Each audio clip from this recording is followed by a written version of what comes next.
పవన్ కళ్యాణ్ గారి దూరదృష్టి ఏ స్థాయిలో ఉంటుందో మనం ఒక్క చిన్న ఎగ్జాంపుల్ చూపిస్తాను. అంటే 25 సంవత్సరాల ఆంధ్రప్రదేశ్ భవిష్యత్తు, యువత భవిష్యత్తు దృష్టిలో ఉంచుకుని ఆయన నిర్ణయాలు ఎంత బలంగా ఉంటాయో మనందరికీ తెలుసు. ఆయన ఎంత దానికోసం కష్టాలు పడి, ఎన్ని మాటలు పడి, ఎన్ని ఇబ్బందులు పడినా సరే, ఆయన పార్టీ ఫైనాన్షియల్గా ఇంకొకటిగా ఇబ్బంది పడుతున్నా సరే, ఆయన కష్టార్జితంతో, ఆయన కష్టపడినటువంటి సొమ్ముతో 10 ఏళ్ల పాటు పార్టీని నడిపి నిలబెట్టి అధికారంలోకి తీసుకొచ్చినటువంటి ఘనత పవన్ కళ్యాణ్ గారు.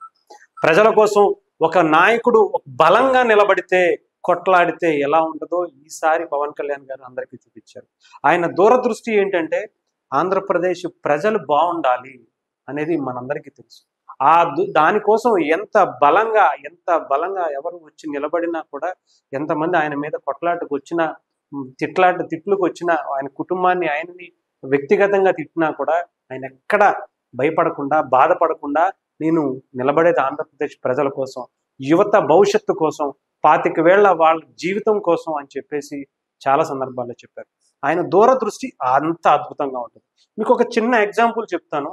ఇది ఆయనకి ఎప్పుడో 2019కి ముందు జరిగినటువంటి ఎలక్షన్స్ అప్పుడు ఆయన ప్రచారంలో భాగంగా ఆయన తిరుగుతున్నటువంటి అనేక కార్యక్రమాల్లో ఏటికొప్పాక ఈ బొమ్మలు, అంటే ఒక వుడెన్, అంటే చెక్కతో తయారు చేసినటువంటి బొమ్మలను ఆయనకి కొంతమంది దాని గురించి తెలుసుకుని, అప్పటికే తెలుసు అన్నారు.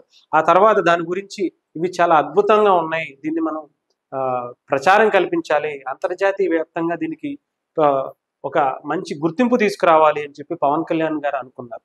దానికి సంబంధించి అప్పట్లో ఆయన ఏం చేయాలి అనుకున్నప్పుడల్లా ఆయన అధికారంలో లేరు, అయినా కూడా చాలా సందర్భాల్లో దాని గురించి ప్రస్తావించుకుంటూ వచ్చి, మొన్న ఎలక్షన్స్ లో కూడా దానికి సంబంధించి మాట్లాడుతూ అంతా అయిపోయింది, వదిలేశారులే, ఆయన ఏం పట్టించుకుంటారులే అనుకున్న తర్వాత మళ్ళీ ఇప్పుడు నిన్న ఇది మన ఛానల్లో చేసినటువంటిదే, ఒక వ్యక్తి పవన్ కళ్యాణ్ గారికి గిఫ్ట్ గా ఇచ్చాడు. అది పవన్ కళ్యాణ్ గారి కోసం. అయితే తర్వాత పవన్ కళ్యాణ్ గారు ఇప్పుడే ఏదో నిన్న మొన్న ఇచ్చినది కాదు, ఆయనకి ఫస్ట్ నుంచి కూడా భారతదేశంలో ఉన్నటువంటి కళ పట్ల, వాళ్ళ వ్యక్తులకి ఉన్నటువంటి ఇష్టాల పట్ల, యువత పట్ల ఆయనకి ఎప్పటి నుంచో కూడా చాలా ఇది ఉంది.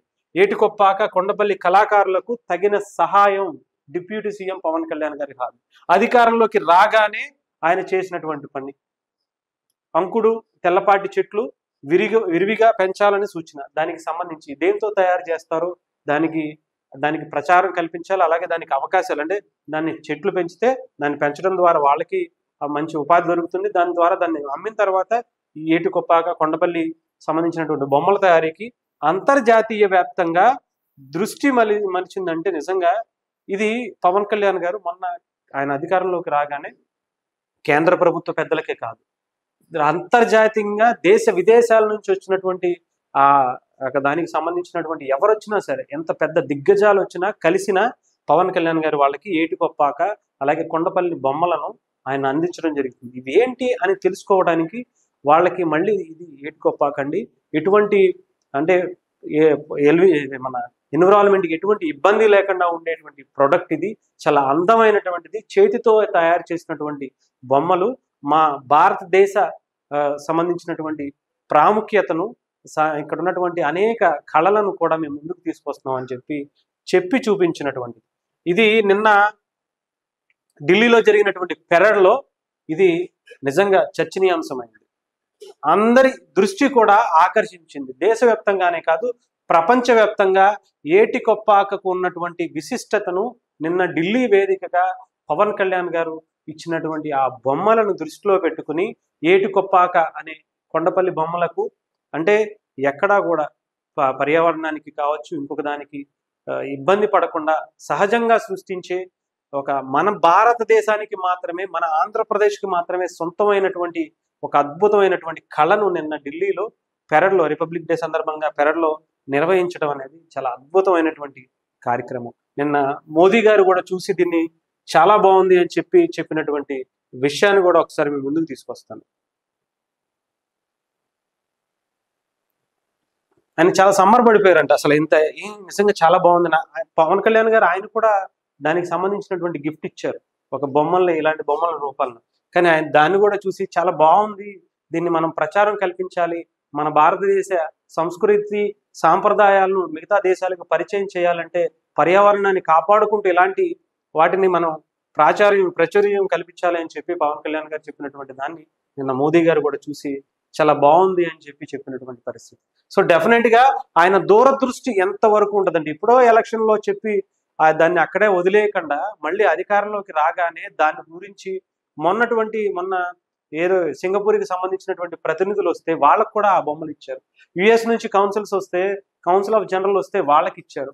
ఆస్ట్రేలియా నుంచి కొంతమంది వస్తే వాళ్ళకి అలాంటి బొమ్మలు ఇచ్చారు. అంటే ఒక గుర్తింపు తీసుకురావడం కోసం పవన్ కళ్యాణ్ గారు పడే ఇది ఆయనకున్నటువంటి ఇది ఎంత బలంగా తీసుకువెళ్తారన్న దానికి ఇది ఒక నిదర్శనంగా చూడొచ్చు. ఆయన దూరదృష్టి భారతదేశం పట్ల, భారతదేశంలో ఉన్నటువంటి సంస్కృతి సాంప్రదాయాల కళల పట్ల ఆయనకున్నటువంటి ప్రేమని మరొకసారి ఈ రూపంలో మనకు చూపించారు.